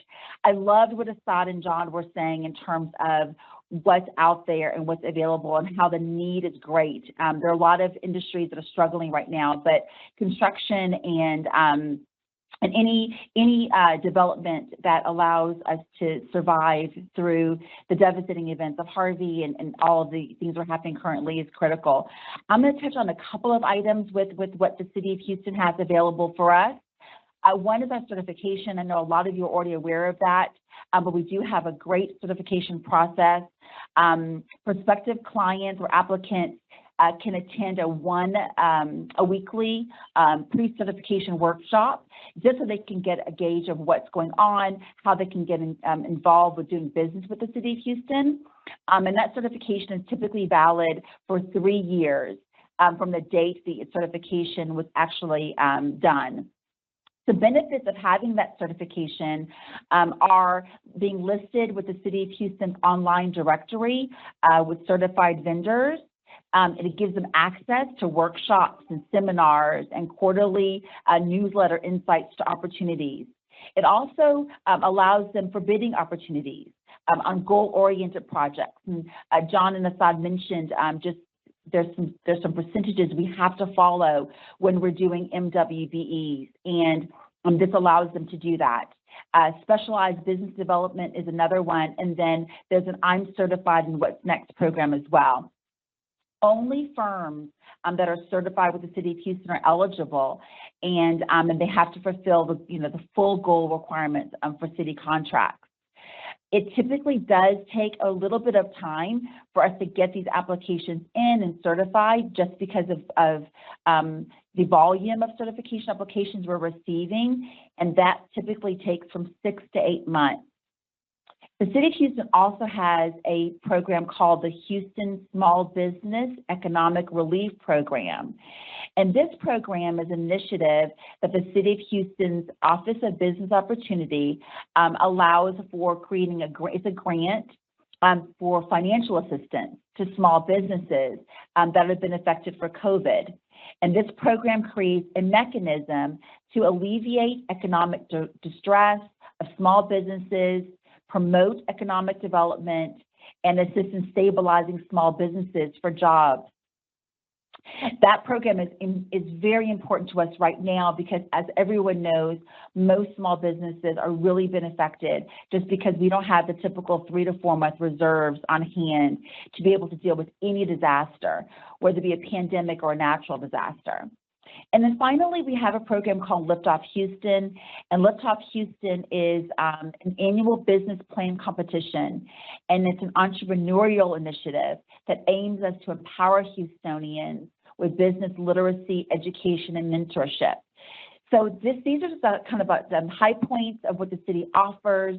I really do encourage all of our folks that are listening in or watching this workshop right now to please get engaged with the City of Houston. There are a lot of amazing opportunities, and we always enjoy the partnership with the private sector. And Tetra Tech has been a great partner for the City of Houston, and I'm really looking forward to work with you moving forward.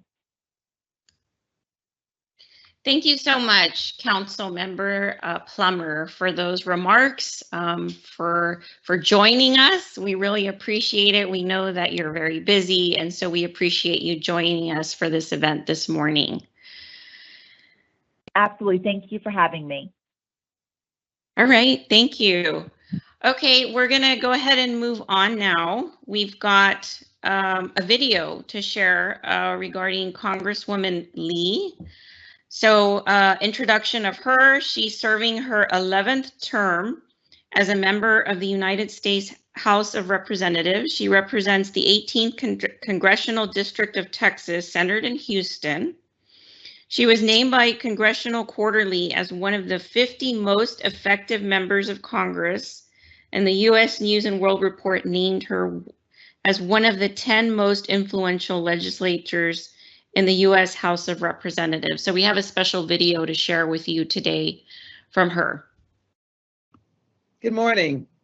I'm Congresswoman Sheila Jackson Lee, and I'm excited on being here to greet you at the Minority Women-Owned Business Opportunity Conference with Tetra Tech. Thank you, Tom Combs, for inviting me. This is such a special time when businesses are in need and are being challenged. As you well know, we work very hard to provide for PPP for our small businesses. But now we're looking for optimism and a new day. This conference will give an opportunity of guidance, instruction, and collaboration on how to do business with companies like Tetra Tech and as well many other companies. So I want to wish you well as you begin your process of understanding that business, small businesses, and the business of America are small businesses, and particularly women-owned and minority businesses. My legislative record advocates for a strong small business administration and a strong legislative agenda on making sure that small businesses have opportunities to do business with the United States of America. So this morning and today, have a wonderful session of helping to enhance your future, your business, and develop an economic opportunity for you and your family. I know that the future is going to be bright because you're going to be engaged. Thank you again. Congratulations for this day. God bless all of you, and God bless the United States of America. Fantastic. What a great message from her this morning. All right, moving on. Again, we've got another presentation from Tetra Tech. This is now on our water management group, and this is going to be done by Patty Sexton. So I'm going to turn it over to you, Patty. Great. Thanks, Judith. So I am representing our water division, and our water division is one that focuses on flood control and stormwater management. So first, a little bit about myself. So I've been with the company for 22 years, and I serve as one of our vice presidents. I have a dual role. I have an operations role where I have responsibility for the operations that we have really on the west side, so from Texas over to California. I also have a role as a project manager, so having responsibilities for project delivery. Personally, I focus on a lot of flood control work, so the analysis and design of projects. Particularly, I end up doing a lot of levee work, a lot of channel work, and again, with that analysis and design side of it. Within our water group, like I said, we focus on flood control and stormwater management. So within that sector of the business, our largest client, accounting for, gosh, probably more than a third of our total work, is the U.S. Army Corps of Engineers. So we work for districts around the country, really focusing on their flood control programs, so flood risk reduction projects. We also end up doing quite a bit of inland navigation, so a little bit of block work and surge barriers. So that's really where our focus is when we work for the Corps of Engineers. Our next most significant client, also probably representing around close to a third of our total, is the EPA. So we do work for EPA on their regulatory programs, a lot of the modeling and analysis related to TMDLs, and the watershed implementation plans that focus on how to protect those water bodies. The remainder of the business within the water group is municipalities across the country, so it's very much of a group that's focused on serving government clients throughout the U.S. Next slide. Okay, how we work with MWBEs. So some of our clients, there is a goal that's set where we have a specific goal in mind, and we always look to be able to exceed that. We find that there's lots of great resources for us to connect with MWBEs. Often thinking of the Corps of Engineers and a lot of the municipal clients, there is a great database. So I've heard a lot today about encouraging MWBEs to register, and I think that is a great bit of advice, because it is a real typical source that we go to. Pre-bid meetings are also a great source for us. We often can get a copy of that registration list, so we know who's interested in the project and who we should call to engage in the projects. But really, the easiest way that we integrate with MWBEs is where we have an existing relationship. So it's nice to be able to call on partners that we've worked with, that we've developed that relationship, and particularly that fill a certain niche. And I think there's really two sets of work. There's work that's a little bit more generalized, that we can often go to a wide range of partner firms. But then there's also those very specific types of services that we get from certain partners, and so I think it's great to be able to know that we've got that niche filled with a partner that we have that past history with. So that's typically how we work with our MWBEs. Next slide. Here's an example project. This is one where it's a project that we've been working on we've actually been doing work on the Chesapeake Bay TMDLs for many years. We're currently in the middle of a 5-year task order. Chesapeake Bay is a real high priority within our group. It's one of the, it's a high priority water body. So this is one where we're working on TMDL modeling as well as the watershed implementation plans. And on this particular project, we didn't have any small business goal on our task orders, but we have given about a little over half of the project to our MWBEs, really 2 specific firms. And this is one of those examples of firms where we've developed a relationship and we can really just rely on that technical prowess and expertise on that one. So this is a project that we've been doing, like I said, for EPA, and it's really a long-term relationship. So that's some of our favorite way to work with MWBEs, is when we have that relationship that we can build and count on being able to do it over a long period of time. Next slide. So I grabbed some of the services that are needed. So some of these like CAD support, GIS support, hydrologic modeling, survey is something that we typically always use an outside and partner and able to get MWBEs. Community outreach tends to be a great spot for MWBEs to fill.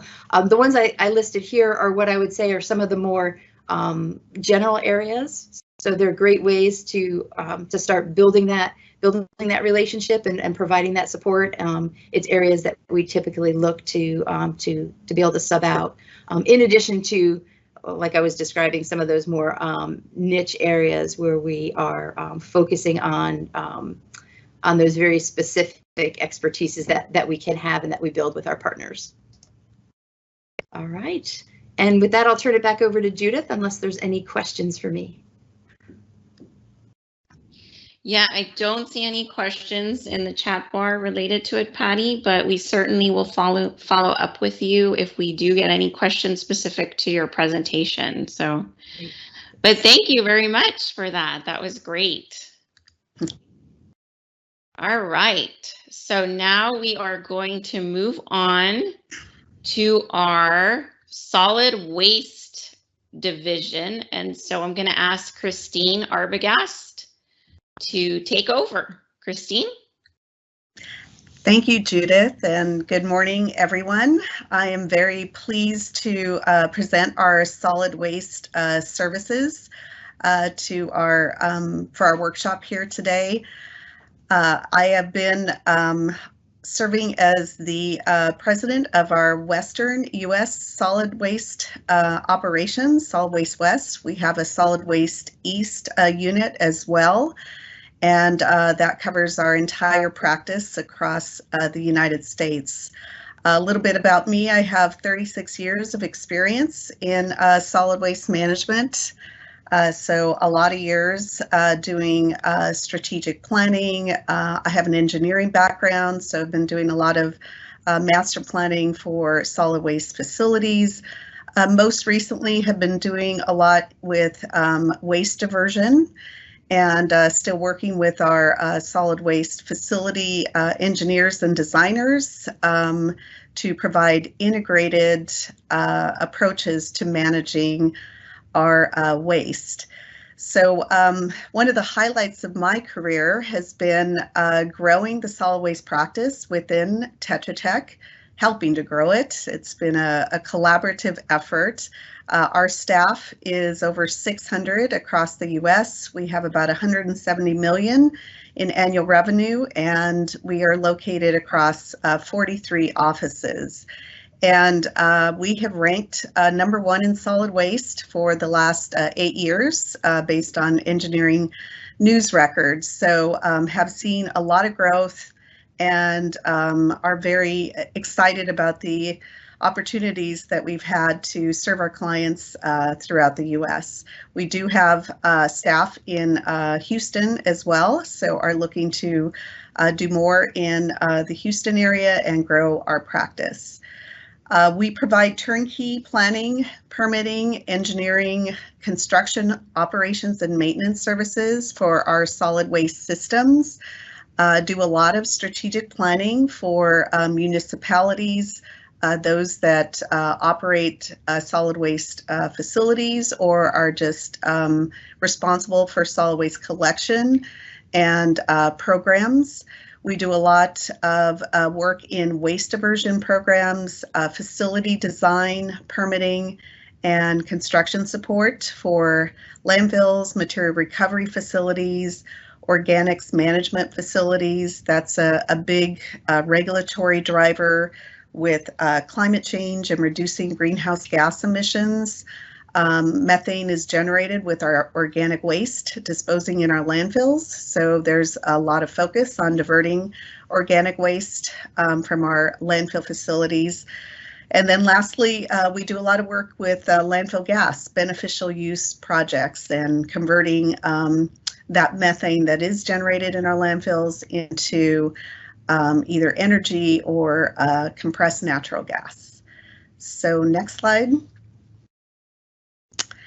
And we have had a lot of opportunity to work with MWBE partners. Again, we do a lot of work with municipalities, especially here in California.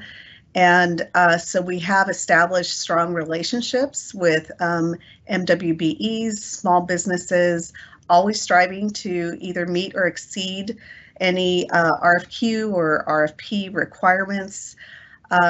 We have established relationships with partners who didn't really know a lot about solid waste, but were able to provide some support for us on our projects. And we provided cross-training and mentorship to a lot of our partners, and they have now become integral in future pursuits that we have with the training and the expertise that we have shared with them. So that's a big part of how we work with MWBEs. We're also looking to create new partnerships whenever we get an RFP that has a service that we haven't used an MWBE partner in the past. We try and incorporate that into our pursuits. So we also network with our partners and actively collaborate on prospective opportunities as we see them based on the previous successes that we've had with our partners. So next slide. So the case study that I wanted to talk about was for the city of Los Angeles. It was a large pilot program called Curb Your Food Waste LA. And this was an organics diversion project. I had mentioned to you before that that's a big regulatory driver here in California. And so we did this work for the Bureau of Sanitation. It was a $3 million contract.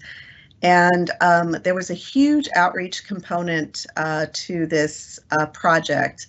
And so we included 4 different MWBE small business consultants on our team. And then we also partnered with 2 nonprofits, the LA Conservation Corps and Pacoima Beautiful, and really utilized our partners in matching up our staff and our outreach members with the neighborhoods that we were going to be educating on the program. So the program included door-to-door outreach to 18,000 residents.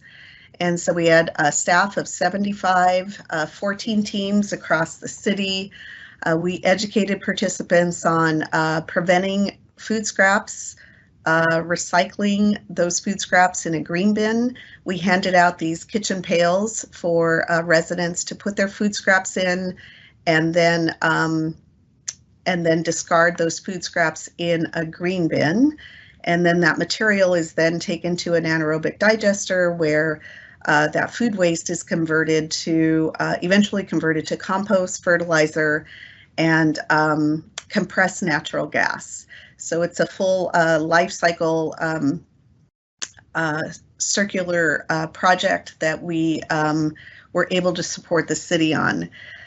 We also included some field work with quarterly assessments. So with that data, we are currently assessing the data and evaluating the program to provide recommendations to the city for a full-scale rollout of that pilot program. So we are hoping that we will be able to continue to support the city in a full-scale rollout. I know a lot of the firms that we worked with, the nonprofits, the staff that we had on this, it was a great opportunity for them to learn about the waste and recycling industry, and they really felt good about being able to help with the environment and preventing food scraps from going to our landfills. So we do hope to continue future work with the city on this.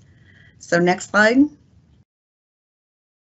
So we identified some future work in the Houston area. We do have work that we are utilizing minority business enterprises in other parts of the country, but wanted to highlight a few opportunities in Houston. And actually 2 of them are existing contracts where we were subs to an MBE. And again, that's another opportunity. We don't always have to be the prime in order to provide cross-training and support in sharing our expertise. So we are serving as a sub on the Houston Resource Recovery Management Plan, as well as the Houston Transfer Station design and permitting. That project is just getting started. The other, we're hoping, leads to future work with the recommendations that have come out of that plan. A couple of other pursuits that we've identified, City of Port Arthur and City of Corpus Christi. Those are to provide landfill engineering services as well as composting facility design and permitting. So really covers a wide variety of the solid waste work that we do. So some of the services that we typically look for in small business MWBE partner are architectural design services, geotechnical testing, environmental consulting or CEQA support, and then lastly, public relations, education, and outreach. And actually, I was looking at Patty's slide, and we do need some of those services as well. So this is just a small sampling of the services that we're looking for in our MWBE partners. So thank you, Judith, and if anyone has any questions, I'm happy to answer. Yeah, we did have a question come in, Christine. It says, do you have an estimated time frame on when you will expand your Houston work? Which I think you kind of answered here at this last slide. Yes. These are a couple of opportunities that we're currently engaged in and are actively pursuing new work within the Houston area. Okay, good. I think that's I guess just to finish that up, the more, with additional contracts that we are able to win in the Houston area, then we'll be expanding our office there. But so far we've been able to successfully team, with other MWBE firms in the area. Great. No, yeah, Christine, I think you answered that question. I don't see any other questions. Let me just check real quick if I got something. Yeah, so that's the only question we had for you. Okay. And we are going to be monitoring it as until our time is up. And so we will get back with you if we do have any specific questions on solid waste. Great. Thank you, Judith. All right. So before we wrap up here with John for closing comments, we did have a couple more questions that came in, and I just wanted to announce them real quick and how we're going to follow up. So the other question that came in was, if we're registered as a prime contractor, are we prevented from also registering as a subcontractor with City of Houston or Harris County? Does anyone on the phone call know the answer to that from Tetra Tech? If not, we will follow up. So I'll just see if John or anybody can answer that question. Judith, I think we can follow up directly with OBO on that. I don't want to speculate or speak for Director Murray on that one. Okay, great. Yeah, so we'll follow up on that one. And then again, just before we close out here with John, I just wanted to mention, again, if you have any questions, contracting@tetratech.com. We have our portal that we have the link on in the comments for you to reach out to us with. And then we have our registration link to put your email information, your contact information, so that way we can, again, follow up with you. So with that, I'm going to turn it over to John Buri to close us out. Hey, thank you so much, Judith, and thank you everyone who is in attendance today. This is a great venue, a great opportunity to leverage technology in reaching out to a number of different organizations within Tetra Tech as well as externally as well. And you know, I would say that I would encourage each one of you to find out a little bit more about the firm Tetra Tech as a whole and the services we've provided. We've only really showed a small portion of the various business units and the work that we do. I mean, certainly our environmental group, our building sciences group, to name two that are very vibrant here in the Houston area, and certainly am excited to have them engaged as part of this. As we mentioned before, there is opportunities to register with our organization as a minority and women-owned business. We do a lot of outreach throughout the year beyond this, and we will be doing so as a part of this. One of the outcomes of this that we've discussed is creating a Houston area business development and program management group to really collaborate and exchange that information of what are all the things that we're doing, subcontractors that we're working with, and the successes that we have. So this Houston area initiative meeting is going to be a place where we can exchange that information. With that, I wanted to thank all of our speakers today. Judith, thank you so much for moderating today. I love the Los Angeles Dodgers representing there. Thank you so much, Joel, Acid, Leslie, Christine, Nora, Patty, Jillian, and Janella. Thank you all for your presentations. Commissioner Ellis, Commissioner Garcia, and Councilmember Plummer, as well as Mayor Turner. Thank you for your remarks, and Congresswoman Jackson Lee, Director Murray, and Dr. Murillo. Thank you for your remarks as well. And then I wanted to have a special thanks to those behind the scenes that made this event happen. Marina, Elizabeth, Nick, and Tom. Thank you all for your hard work in organizing this and putting on such a great webinar and an opportunity to really get some good information and receive some good information as well. So thank you very much, and look forward to doing this again and doing more business with your business. Thank you all.